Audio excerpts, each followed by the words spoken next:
경쟁사인 애플페이한테는 수수료를 내고 있으면서 왜 우리한테는 수수료를 내지 않느냐. 그런데 이제 애플페이가 확산이 된다. 핸드폰 단말 시장에서도 변화가 생길 수 있습니다.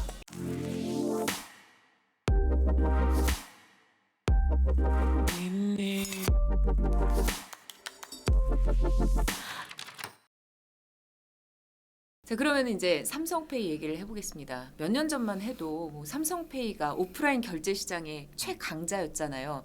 저는 아이폰을 썼었는데 애플페이는 뭐 결제할 수 있는 데도 좀 적고 사실 뭐 현대카드랑만 연동이 되고 이래가지고 좀 불편했었어요. 그럼 이렇게 삼성페이랑 애플페이가 실생활에서 쓰는데 차이가 나는 거는 뭐 때문일까요? 일단 삼성페이와 애플페이는 기술적 차이가 있기 때문에 우리 실생활에서도 이렇게 큰 차이를 보이고 있는데요. 네. 우선 삼성페이부터 설명을 드리면 MST와 NFC 결제 방식 모두가 가능한데 한국에서는 MST 결제를 사용하고 있습니다. 이제 MST라는 거는 마그네틱 보안 전송 방식인데 쉽게 말하면 카드에 있는 마그네틱 신호를 휴대폰에 있는 통신을 통해서 그 단말기에 전송을 한다라고 보시면 되고요. 그래서 삼성페이가 처음 등장했을 때 많은 사람들이 한 번에 쓸 수 있었던 거는 카드 단말기를 바꾸지 않아도 결제를 할 수 있기 때문에 쉽게 확산이 됐었습니다. 애플페이는 어떤 방식인가요? 예, 애플페이는 NFC 결제인데요. 이제 카드 정보를 NFC가 직접 쓰진 않고요. 애플 기기에서 카드 정보를 토큰화해서 토큰 형태로 발행을 해서 이 토큰을 단말기에 전송을 해서 결제하는 방식입니다. 그래서 이 보안적으로 이 토큰을 발행하기 때문에 더 뛰어나고요. 글로벌 시장에서도 NFC 결제가 표준이 되고 있습니다. NFC가 표준이 되고 있다면 앞으로는 애플페이가 훨씬 더 활성화될 가능성이 높은 건가요? 예, 글로벌 시장에서 NFC가 표준이기 때문에 한국도 그런 방향으로 가고는 있는데 삼성페이가 너무 편하기 때문에 그 필요성을 잘 못 느끼는 것 같아요. 그런데 우리가 네이버페이랑 토스가 단말기 사업을 열심히 한다고 했잖아요. 네. 그 단말기에는 얼굴 결제만 되는 게 아니라 QR 결제도 되고 NFC 결제도 됩니다. 그래서 이제 애플페이가 확산하기 어려웠던 NFC 단말기를 네이버페이와 토스가 확산을 해주고 있습니다. 얼마 전 삼성페이가 수수료를 받겠다라고 했다가 금감원에서 우려를 좀 나타냈다라는 기사를 박 기자님의 단독 기사로 본 적이 있습니다. 네. 네. 그리고 카드사들이 삼성전자 눈치를 좀 보면서 좀 애플페이에 대해서 좀 연동을 해야 되나 말아야 되나 뭐 이런 것도 있다고 들었는데요. 이게 다 수수료 때문인 건가요? 예, 이제 우선 수수료 문제를 먼저 이야기를 해야 될 것 같은데 네. 애플페이는 글로벌 시장에서 모두 카드사들한테 수수료를 받고 있습니다. 네. 제가 아까 말했듯이 토큰화를 해서 이제 결제를 한다라고 했는데 그 토큰화에는 보안 인프라, 인증 인프라를 애플이 스스로 하고 있거든요. 그렇기 때문에 우리가 이걸 하고 있으니까 카드사가 우리에게 수수료를 내라라는 입장이고요. 그리고 카드 수수료의 경우에는 글로벌 시장마다 조금씩 차이는 있고 몇 퍼센트인지는 이제 공개가 되고 있지는 않습니다. 반면에 삼성페이는 일부 국가에서만 유료 정책을 쓰고 있고요. 한국을 비롯해서 대부분 나라에서는 무료 정책을 쓰고 있습니다. 이제 삼성페이의 MST 결제는 이제 카드사의 망을 빌려서 쓰고 있는 거예요. 네. 그 카드사의 망을 빌려서 쓰고 있다는 거는 삼성페이를 결제할 때마다 카드사가 일부 비용을 대신 내주고 있는 상황입니다. 그래서 카드사 입장에서는 이미 그 비용을 우리가 내고 있기 때문에 이게 수수료 개념으로 볼 수도 있는 거거든요. 그렇죠. 그런데 삼성페이 입장에서는 경쟁사인 애플페이한테는 수수료를 내고 있으면서 왜 우리한테는 수수료를 내지 않느냐, 형평성에 어긋난다라고 생각을 하기 때문에 우리도 수수료를 부과해야겠다라는 입장을 최근에 조금 내고 있는 것으로 업계에 알려졌습니다. 자, 그렇다면 이제 삼성페이와 애플페이 이 두 결제 시스템에서 카드사별로 수수료가 좀 다르게 책정되기도 하나요? 정말 팩트로서 이야기하기에는 조심스러운 부분인데 업계에 알려진 내용만 전달을 드리면은 네.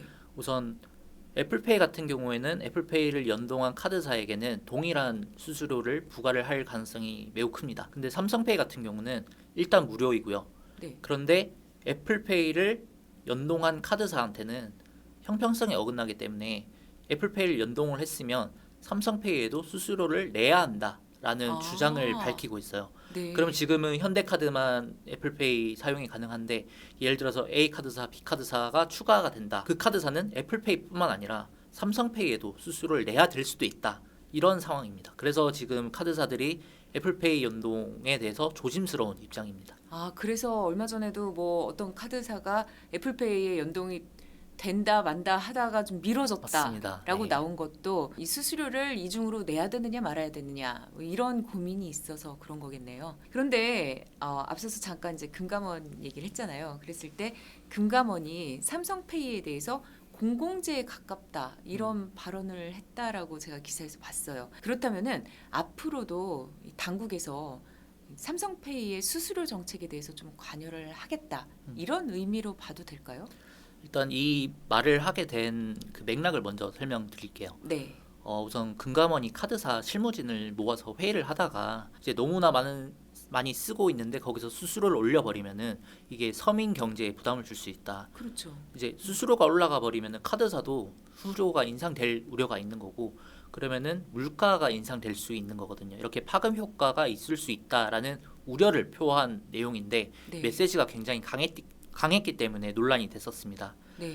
그런데 이제 금감원이 비판을 받는 지점이 크게 두 가지가 있습니다. 먼저 삼성페이가 너무나 많은 사람들이 쓰고는 있으나 민간 사업자인데 민간 사업자의 수수료율을 정부가 개입해도 되느냐, 너무 과도한 개입 아니냐, 이런 비판이 있고요. 네. 두 번째는 애플은 카드사한테 수수료를 부과하고 있는데 애플한테는 그 수수료율에 대해서 이야기를 한 적이 없습니다. 네. 왜 애플한테는 이야기 안 해놓고 국내 사업자한테만 이러냐. 그러면은 이제 앞으로도 관여를 할까요? 아니면은 뭐 금감원에서는 이제 자유를 맡긴다 이렇게 입장을 내놓을까요? 이제 금감원장이 기자간담회에서 이제 했던 발언은 네. 결국에 삼성페이가 결정할 문제다라고 이야기를 했지만 앞서 말했던 그 맥락을 보면은 카드사들도 금융당국의 눈치를 볼 수밖에 없어요. 괜히 연동을 했다가 괜히 수수료가 인상이 돼서 괜히 뭐 다른 문제가 생길 수 있기 때문에 카드사 입장에서는 삼성페이, 애플의 눈치도 보지만 금융당국의 눈치도 보고 있기 때문에 애플페이 연동이 쉽지 않은 상황입니다. 이제 카드사 입장에서는 그러면은 뭐 이도저도 쉽지 않은 상황이긴 한데 그럼에도 불구하고 애플페이에 접근을 해서 연동이 된다면 훨씬 더 이익이 많아진다. 그러면은 적극적으로 참여하지 않을까요? 지금 상황은 어떻습니까? 일단 카드 산업을 살펴보면은 굉장히 포화 산업입니다. 네. 그리고 결제 수수료를 보면은 이미 최저 수준으로 카드 결제가 이루어져 있거든요. 그럼 여기에서 카드사들이 고객을 확보를 하려면 새로운 서비스를 내야 돼요. 그 새로운 서비스가 이제 애플페이가 될 수 있고요. 애플페이 서비스를 만약에 연동이 됐다라고 하면은 굉장히 많은 고객 유입이 들어올 전망입니다. 지금 금융당국에서 약관 심사를 받은 곳이 신한카드, 국민카드, 토스뱅크 이렇게 세 곳이고요. 지금 심사받은 지도 꽤 된 걸로 알고 있는데 아직까지 연동이 안 돼 있는 거는 뭐 여러 가지 뭐 상황이 있기 때문에 안 되고 있는데, 그렇다고 계속해서 애플페이 도입을 미룰 수는 없는 상황이기 때문에 머지않은 미래에 이제 세 개사가 추가될 전망입니다. 말씀하신 세 개 카드사 이외에도 뭐 너도 나도 애플페이에 좀 들어가겠다 이렇게 된다면은 우리나라에서 애플페이 점유율도 좀 급하게 늘어날까요? 아무래도 한국은 특수성이 있기 때문에 삼성 갤럭시 이용자가 많거든요. 그래서 애플페이 연동이 늘어나더라도 간편결제 시장에서 1등은 삼성페이가 될 겁니다. 지금은 삼성페이 결제 점유율이 너무 높아요. 거의 독주한다고 볼 수도 있는데 네. 이 독주의 점유율이 굉장히 낮아질 거다. 1등은 맞지만 많이 낮아질 거고 그 점유율이 애플페이한테도 갈 거고, 또 앞서 저희가 말했던 네이버, 카카오, 토스페이 이 세 곳에도 좀 이동을 할 가능성이 매우 높습니다. 네. 그리고 이제 애플페이 연동이 늘면은 또 네. 달라지는 점 중에 하나가 예. 지금 애플을 사용하지 않고 갤럭시를 사용하는 이유 중에 하나가 결제도 한몫하거든요. 그럼요. 너무 간편하니까요. 네. 쓰게 되더라고요. 그런데 이제 애플페이가 확산이 된다. 그러면은 갤럭시에서 아이폰으로 이동하는 수요도 많이 늘어날 거예요. 그러면은 이제 핸드폰 단말 시장에서도 변화가 생길 수 있습니다. 아, 그러니까 연쇄적으로 이동할 수 있는 그런 계기가 될 수도 있겠네요. 네, 맞습니다. 하나씩 해외 바이어가 보낸 첨부 파일 10개 분석해서 오늘 안에 정중하게 답장 보내고 퇴근해요.